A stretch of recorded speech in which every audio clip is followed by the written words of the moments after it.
Hello everyone, this is Ratusha and welcome to my YouTube channel Ratusha Sharan. और जिनके लिए ये बिल्कुल नया है, let me tell them that I come up with new videos of my self written poem on different topics. सबसे पहले अ heartful apology, क्योंकि मैंने काफी टाइम से कोई वीडियो अपलोड नहीं की and I kept you guys waiting for very long. But अब से ऐसा बिल्कुल नहीं होगा। I will be frequent enough to upload my videos ताकि मैं आप लोगों को फुल्ली एंटरटेन कर सकूं। ओके, सो आज की पोएम का थोड़ा सा डिस्कस कर लेते हैं। आज की पोएम का शीर्षक है मेरी लिखावट की सोच। एक्चुअली अक्सर ही जब लोग मुझे सुनते हैं तो वो मुझसे पूछते हैं कि आप लिखती क्यों हैं, और अगर आप लिखती हैं तो आप औरों से क्या अलग लिखती हैं। जायज है भाई। तो आज उन सारे रीजंस में से एक मेजर रीजन को मैं डिस्कस करूंगी कि मैं क्यों लिखती हूँ और मैं औरों से क्या अलग लिखती हूँ। तो शुरू करते हैं। कुछ यूं है कि तुम रुकावट पे लिख लेना, तुम रुकावट पे लिख लेना, मैं बनावट पे लिखूंगी। तुम रुकावट पे लिख लेना, मैं बनावट पे लिखूंगी। तुम मायूसी पे लिख लेना, मैं मुस्कुराहट पे लिखूंगी। तो तुम रुकावट पे लिख लेना, मैं बनावट पे लिखूंगी। तुम मायूसी पे लिख लेना, मैं मुस्कुराहट पे लिखूंगी।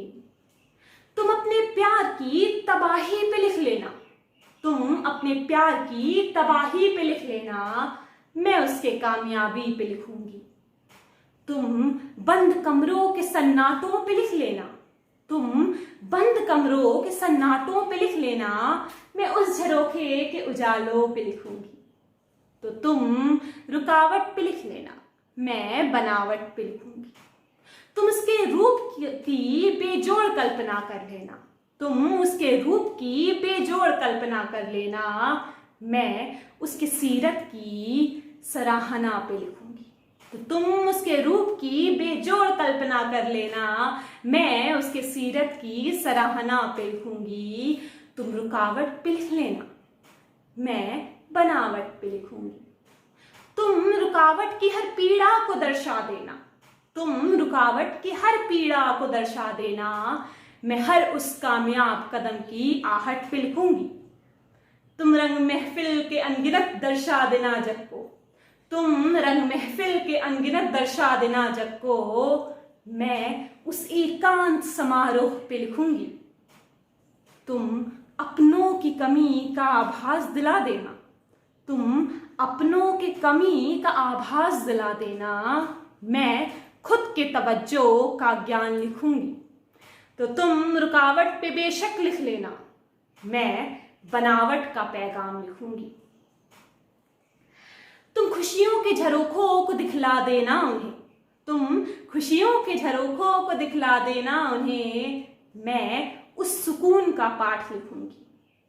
तुम अवसाद के असंख्य किस्से सुना देना, अवसाद मीन्स डिप्रेशन, तो तुम अवसाद के असंख्य किस्से सुना देना, मैं उस इकलौते उम्मीद के किरण का नाम लिखूंगी। मैं उस इकलौते उम्मीद के किरण का नाम लिखूंगी।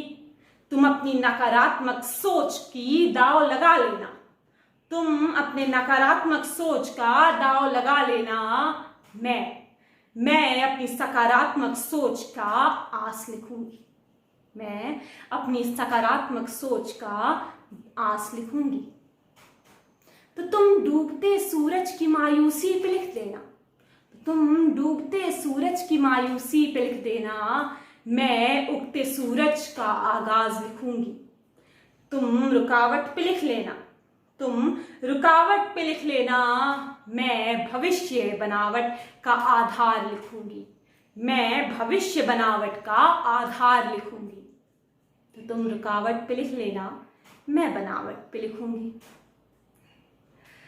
So this was a small answer to all the people out there कि मैं क्यों लिखती हूँ, one of the reasons, और मैं क्यों अलग लिखती हूँ, क्या अलग लिखती हूँ। एक्चुअली अक्सर ही लोग कहते हैं कि डिप्रेशन पे बात करना चाहिए, नेगेटिविटी पे बात करना चाहिए। मेरे हिसाब से अगर कोई उदास है ना, तो उससे उस उदासी का वजह मत पूछो, उसे मुस्कुराहट का एक वजह दे दो, वो ज़्यादा बेटर। तो नेगेटिविटी को नेगेटिव वाइब से नहीं हटाया जा सकता, कुछ पॉजिटिव लाइए उसके लाइफ में। ताकि वो पॉजिटिव हो जाए। तो ऐसी बहुत सारी चीज़ें हैं ना जिससे हमें पॉजिटिव वाइब्स मिलती हैं। जैसे कि मुझे नेचर से पॉजिटिव वाइब्स मिलती हैं। जब मैं एकांत समय अपने नेचर के साथ बिताती हूँ तो मुझे पॉजिटिव वाइब्स मिलती हैं। ऐसे ही आप लोगों की भी कुछ पॉजिटिव वाइब की मेस्मराइजिंग सोर्सेज होंगे, राइट? कोई पर्सन, कोई प्लेस, कोई मेमोरी, कोई मूवी, एनीथिंग, राइट? तो I would love to know them. Please go in the comment section and tell me your source of positive vibes, ताकि और लोगों को भी उससे प्रेरणा मिल सके, right? They get an inspiration to be positive, and that will be a great way in spreading positivity, in spreading smiles, and that would be the best gift for me. तो अगर आपको मेरी ये पोएम अच्छी लगी हो तो please give it a big fat Thums up. Please share this video with all the people out there, and if you haven't subscribed yet, go down and subscribe it because it's absolutely free.